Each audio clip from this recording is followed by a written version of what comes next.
Hi, good day. My name is Jazana. I'm from Bachelor of Physiotherapy Cohort 20. So I would like to present about assessment of traumatic brain injury. First, traumatic brain injury is a physical injury to the brain by an external force that results in loss of consciousness, post-traumatic amnesia, and neurological deficit. These are the types of the traumatic brain injury, which is direct impact injury, acceleration and deceleration injury, and blast injury. So, as usual, prior the assessment, we should check the report to see doctor's management, the medication taken, and the patient details and history. Next, we have to check the consciousness using the Glasgow Coma Scale, the brain injury, the area and the type. Next, the site of decompression craniotomy, if performed. We have to check if there is other injuries and the cognitive state of the patient.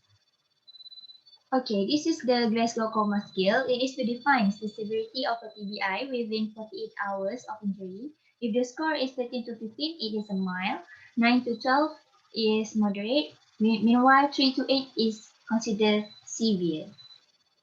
Next, the cognitive. Cognitive is very important as we want to know if the patient can comply with our treatment or not later on.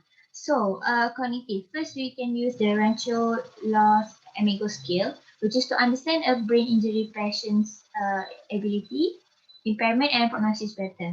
These are the levels of the scale, and the scoring shows that inferior functioning is when the patient have a level 1 to 8, and superior functioning is level 9 to 10. Besides that, we can also use the MMSE, which is a mini mental state examination, which include orientation, registration, attention and calculation, recall, language, and copying. The score shows 34 to 30 means no cognitive impairment, 18 to 23 means mild, 0 to 17 means severe. Next, the pulmonary function. We can do auscultation to check for air entry or any sound of crackles to show any secretion. Uh, Next, we can check for effective secretion clearance. Is it effective? Is it the cough effective? What is the amount of the phlegm, the color, the consistency, and also cardiovascular fitness. These are the phlegm color. Yellow or green shows infection. Pink, red, and bloody usually infection or cancer. White, allergy, asthma, or viral infection. Charcoal or grey means environmental, maybe because of smoke. Brown, chronic lung disease such as cystic fibrosis or bronchiectasis. Next, we can check for some physical examination, which is first reflex. We can do a deep tunnel reflex.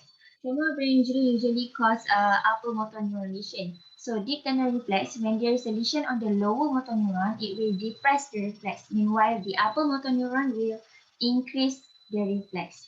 As you can see here, these are the gradings and where we tested the reflex on. The next reflex test is Babinski's sign, which is you scratch along the foot. If the test is negative, the toe will flexion. Meanwhile, if it's positive, the toe will extension. Next, abnormal muscle tone. TBI usually occur with hypertonicity and spasticity, which is can develop as early as 1 week.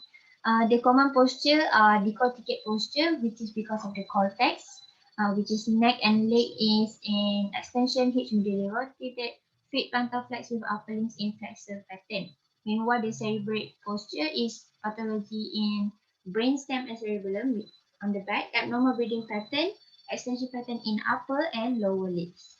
That is why we have to check for their pulmonary function.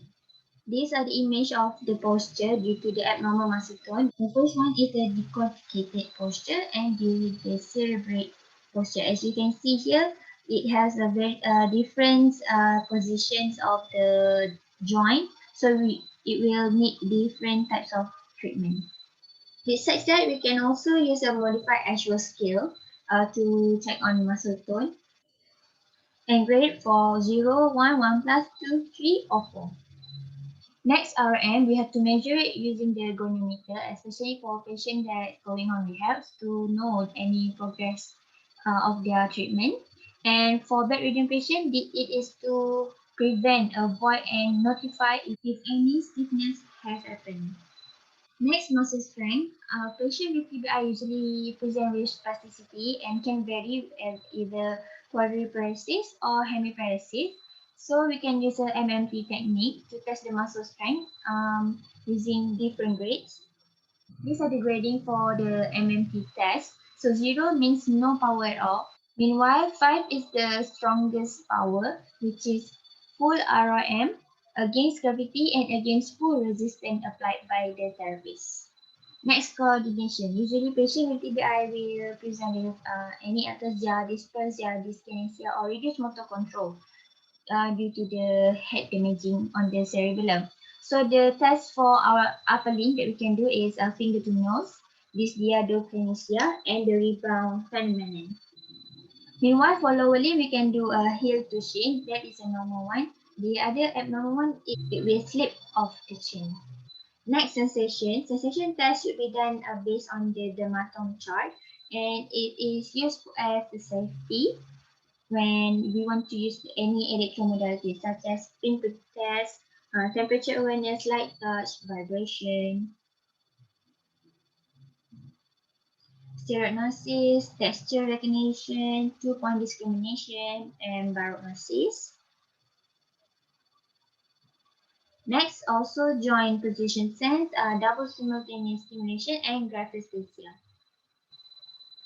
Next, balance. For balance, we can use a Berg balance scale. This is to determine patient's ability to safely balance during series of tasks. The scale has 14 item dates. The scale range is 0 to 4. 0 is the lowest, 4 is the highest. The equipment required is a chair with armrest, a stool, and a stopwatch. These are the item description score. The Berg balance test will cover the balance in standing and sitting, also both in dynamic and static.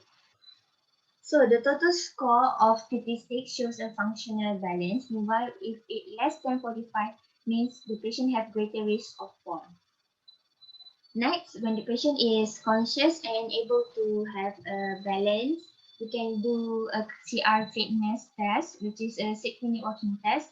We have to prepare a hallway, a oximeter, stopwatch, cone, chair, and of course, box scale. We have to check on the box scale. These are the setup.